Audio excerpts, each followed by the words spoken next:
ছেলেরা বললে, ভারী অন্যায়, আমরা নতুন পণ্ডিতের কাছে কিছুতেই পড়ব না। নতুন পণ্ডিত মশাই যিনি আসছেন তার নাম কালীকুমার তর্কালঙ্কার। ছুটির পরে ছেলেরা রেলগাড়িতে যে যার বাড়ি থেকে ফিরে আসছে স্কুলে। ওদের মধ্যে একজন রসিক ছেলে কালো কুমড়োর বলিদান বলে একটা ছড়া বানিয়েছে। সেইটে সকলে মিলে চিৎকার শব্দে আওড়াচ্ছে। এমন সময়ে আড়খোলা স্টেশন থেকে গাড়িতে উঠলেন একজন বুড়ো ভদ্রলোক।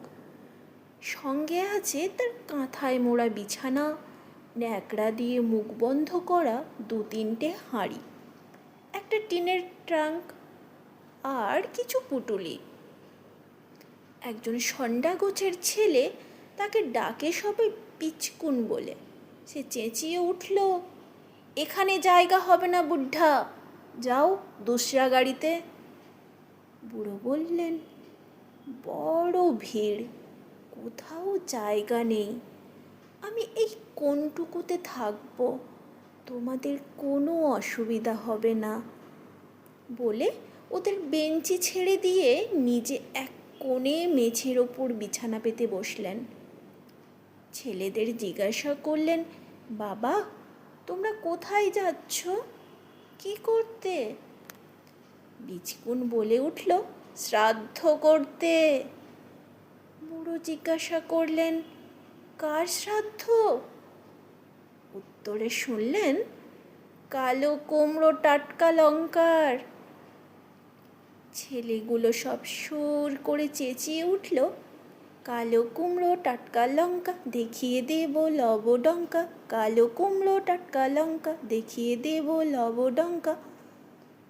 আসানসোলে গাড়ি এসে থামল। বুড়ো মানুষটি নেমে গেলেন, সেখানে স্নান করে নেবেন। স্নান সেরে গাড়িতে ফিরতেই বিচকুন বললে, এই গাড়িতে থাকবেন না মশাই। কেন বলো তো? ভারী ইঁদুরের উৎপাত। ইঁদুরের? সে কি কথা? দেখুন না, আপনার ওই হাঁড়ির মধ্যে ঢুকে কি কাণ্ড করেছিল। ভদ্রলোক দেখলেন তার যে হাঁড়িতে কদমা ছিল সে হাঁড়ি ফাঁকা, আর যেটাতে ছিল খইচুর তার একটা দানাও বাকি নেই। বিচকুন বললে, আর আপনার ন্যাকড়াতে কি একটা বাঁধা ছিল, সেটা শুদ্ধ নিয়ে দৌড় দিয়েছে। সেটাতে ছিল ওর বাগানের গুটি 5 পাকা আম। ভদ্রলোক একটু হেসে বললেন, আহা, ইঁদুরের অত্যন্ত খিদে পেয়েছে দেখছি। বিচকুন বললে, না না, ও জাতটাই ওরকম, খিদে না পেলেও খায়। ছেলেগুলো চিৎকার করে হেসে উঠল, বললে, হামশাই, আরও থাকলে আরও খেত। ভদ্রলোক বললেন, ভুল হয়েছে, গাড়িতে এত ইঁদুর একসঙ্গে যাবে জানলে আমি আরও কিছু আনতুম। এত উৎপাতেও বুড়ো রাগ করছে না দেখে ছেলেরা দমে গেল।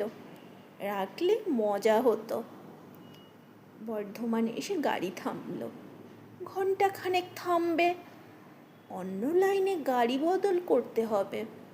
ভদ্রলোকটি বললেন, বাবা এবার তোমাদের কষ্ট দেব না, অন্য কামরায় জায়গা হবে। না না, সে হবে না, আমাদের গাড়িতেই উঠতে হবে। আপনার পুটুলিতে যদি কিছু বাকি থাকে আমরা সবাই মিলে পাহারা দেব, কিছুই নষ্ট হবে না। ভদ্রলোক বললেন, আচ্ছা বাবা, তোমরা গাড়িতে ওঠো, আমি আসছি। ছেলেরা তো উঠল গাড়িতে। একটু বাদেই মিঠাইওয়ালার ঠেলা গাড়ি ওদের কামরার সামনে এসে দাঁড়ালো, সেই সঙ্গে ভদ্রলোক। এক এক ঠোঙা এক একজনের হাতে দিয়ে বললেন, এবারে ইঁদুরের ভুজে অনটন হবে না।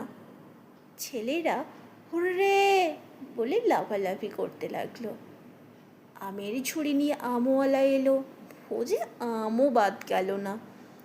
ছেলেরা তাকে বললেন, আপনি কি করতে, কোথায় যাচ্ছেন বলুন? তিনি বললেন, আমি কাজ খুঁজতে চলেছি, যেখানে কাজ পাবো সেখানেই নেমে পড়ব। ওরা জিজ্ঞেস করলো, কি কাজ আপনি করেন? তিনি বললেন, আমি টুলো পণ্ডিত, সংস্কৃত পড়াই। ওরা সবাই হাততালি দিয়ে উঠল। বললে, তাহলে আমাদের স্কুলে আসুন। তোমাদের কর্তারা আমাকে রাখবেন কেন? রাখতেই হবে। কালো কুমড়ো টাটকা লঙ্কাকে আমরা পাড়ায় ঢুকতেই দেব না। মুশকিলে ফেললে দেখছি, যদি সেক্রেটারি বাবু আমাকে পছন্দ না করেন। পছন্দ করতেই হবে, না করলে আমরা সবাই স্কুল ছেড়ে দিয়ে চলে যাব। আচ্ছা বাবা, তোমরা আমাকে তবে নিয়ে চলো। গাড়ি এসে পৌঁছলো স্টেশনে। সেখানে স্বয়ং সেক্রেটারি বাবু উপস্থিত। বৃদ্ধ লোকটিকে দেখে বললেন, আসুন আসুন তর্কালঙ্কা মশাই, আপনার বাসা প্রস্তুত আছে, বলে পায়ের ধুলো নিয়ে প্রণাম করলেন।